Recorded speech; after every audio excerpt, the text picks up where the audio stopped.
Welcome to another bone-splintering episode of Fearless TV, the program that makes the return journey from oblivion once a week with no free seats.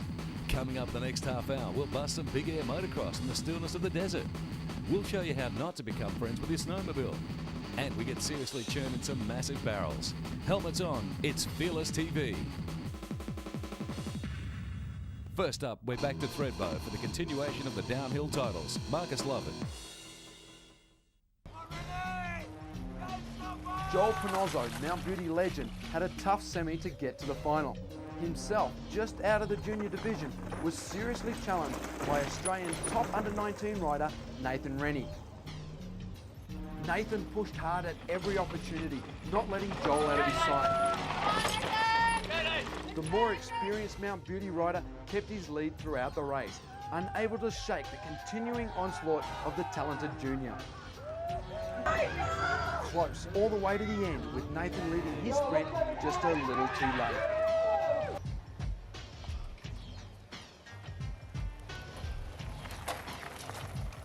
Chris Buss, the lowest ranked finalist, seemed to take it easy in the semi-final. He followed top rider Ryan Lennox down the top section, waiting for his opportunity.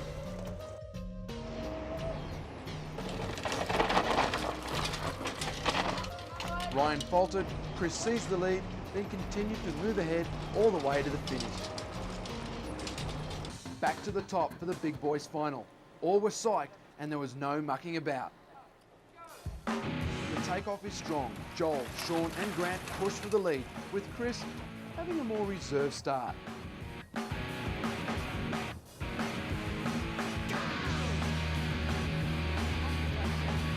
Joel wins the start with Sean closely behind and Grant in third, with Chris bringing up the rear.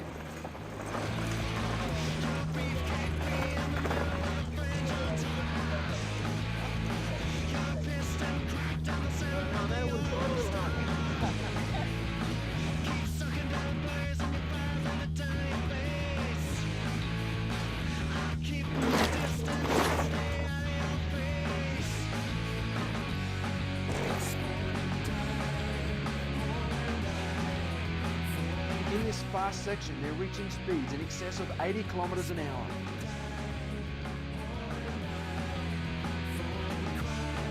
Coming into the Amber Holiday switchbacks, Sean is now first, with Joel fighting back and Grant happy to follow the fighting duel.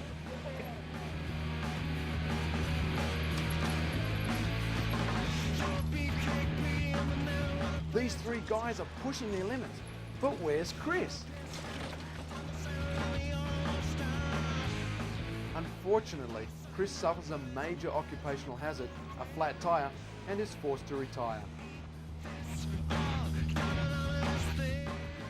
Meanwhile, back at the lead, Sean is just ahead of Joel and Grant appears to be losing ground.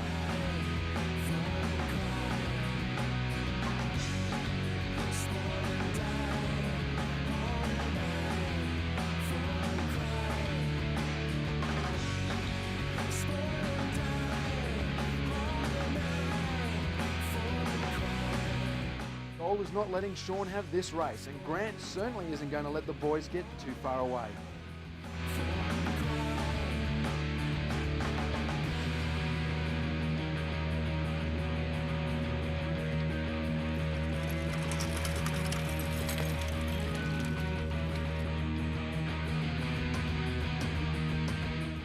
Three riders enter the wooded section on the lower part of this 4.2 kilometre course, but only one exits victoriously.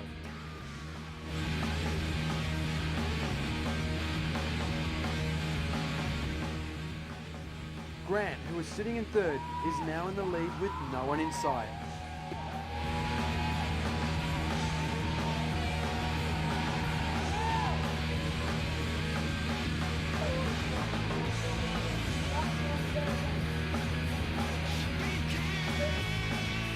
Finally, Sean emerges from the woods ahead of Joel. Grant Day rolls across the finishing line to be the winner of the men's Raw NRG Dual Eliminator. Sean McCarroll monos across the line for second place, and Joel Panozzo comes in third.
Time now on Fearless TV to get into some serious airborne motocross action.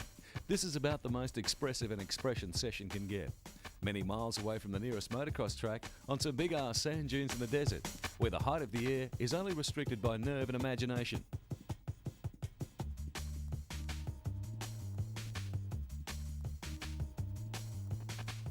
Suspension on current motocross bikes is able to deal with just about anything, and on full load in sandy conditions, maximum height is determined only by takeoff speed.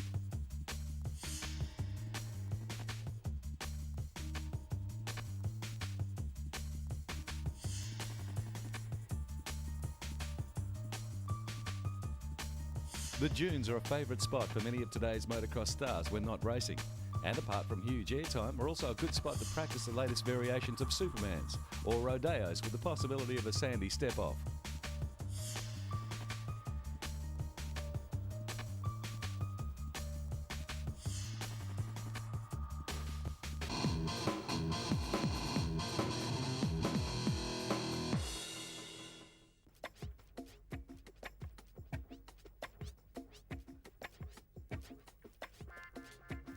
There's nothing better than the chance to blast through thousands of feet of untracked powder with fresh alpine breezes clearing your senses. The feeling of skiing in your own personal section of the mountain at your own leisure is hard to beat, and is only topped by an ability to choose your particular piece of terrain from the comfort of the chopper.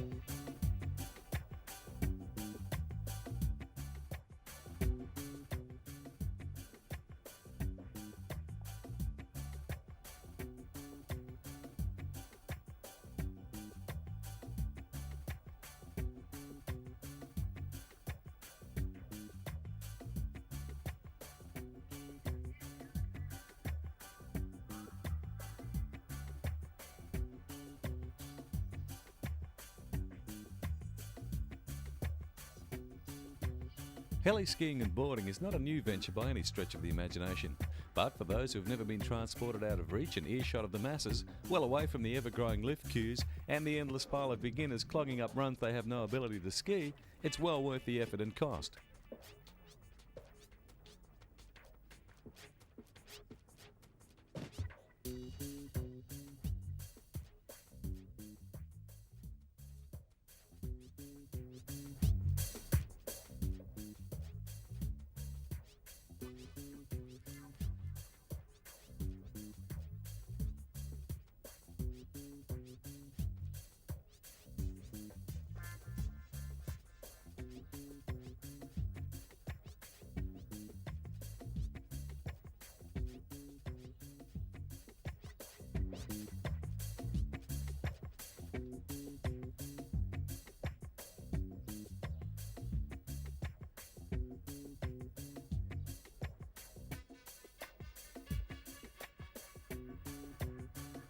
Each year, the heli tour companies are combining a larger variation of packages. With more expert guidance and with their growing experience, the skiable terrain increases exponentially. Enough talk now. Time to weight the skis or back of the board and carve some clean lines before the sun sets on another perfect day.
Here's a novel way of testing the suspension setup and front-end dynamics of your particular model of snowmobile.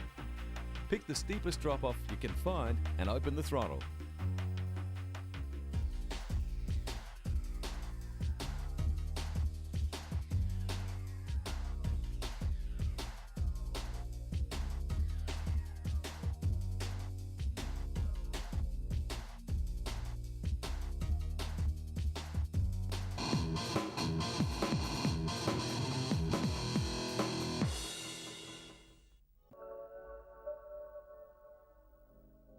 The New Zealand Alps offer some of the most spectacular climbing terrain in the Southern Hemisphere, along with some of the most breathtaking views.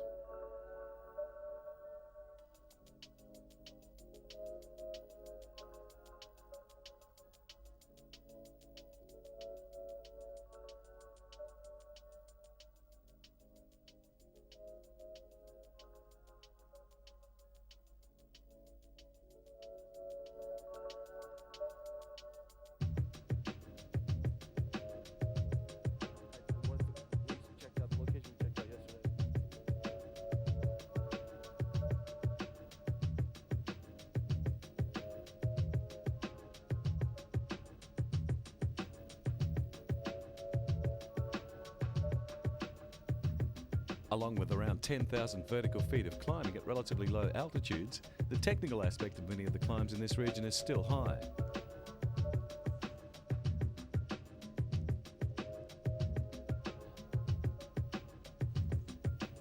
Attention to equipment and safety is of utmost importance, as conditions here, like any alpine region, can change dramatically in a short period of time.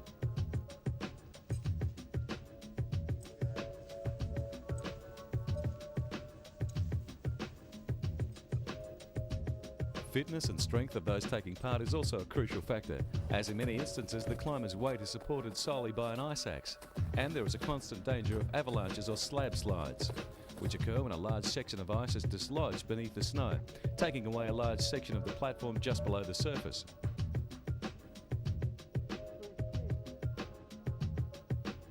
You don't want to fall here. One false step will fall like a rock down there. Yep.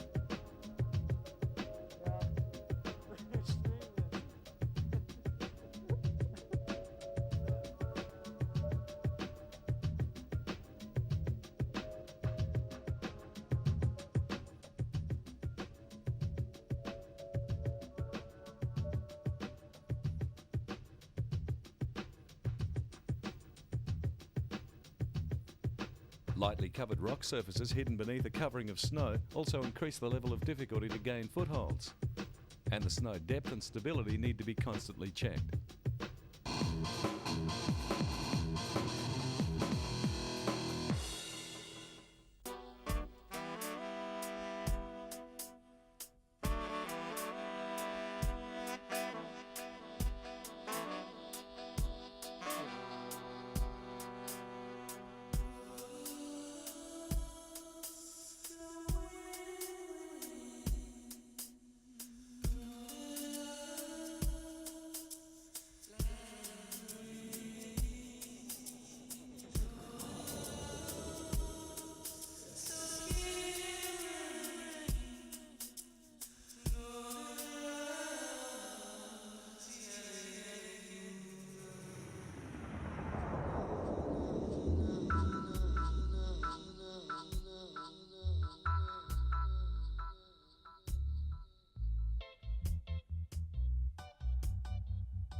More short lessons in the art of surfing big breaks.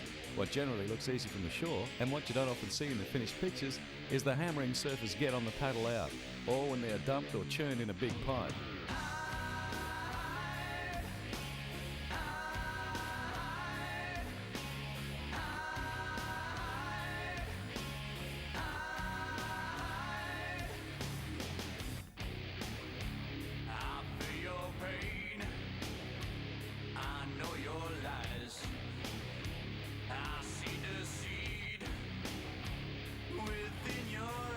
One of the prerequisites of surfing breaks of the calibre of Pipeline and other equally massive spots is the ability to dive shallow and hold your breath for lengthy amounts of time, which could be anywhere up to 2 minutes.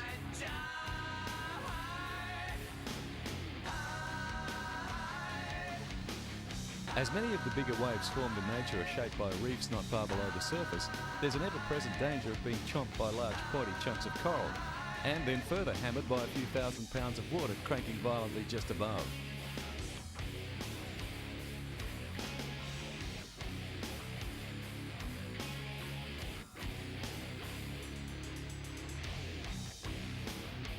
Spare a thought for the next guy you see being spat off a massive face or sucked into a churning barrel.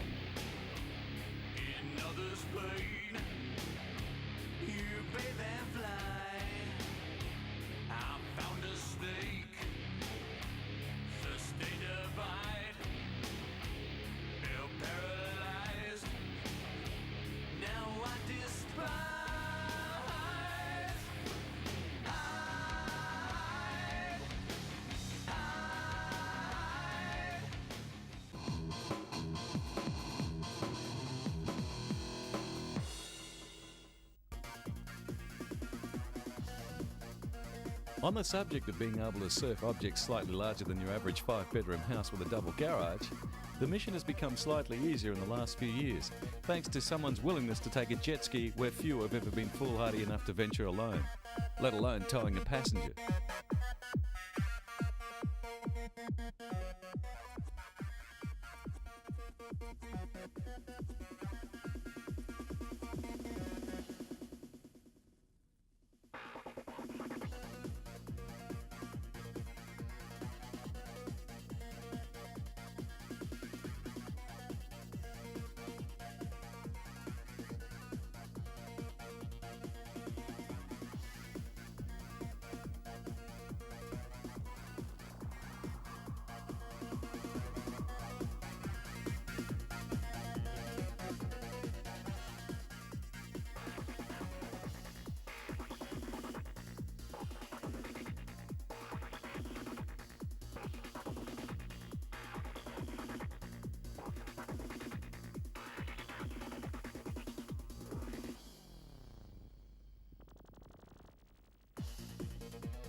The growing interest in tow and surfing, thanks to the commercial recognition of films such as IMAX's Extreme, tracing the exploits of legendary big wave surfers like Ross Clark-Jones, has brought a new breed of surfers to the massive offshore swells, along with more mainstream interest from those keen on testing their skills in the 40-foot plus conditions.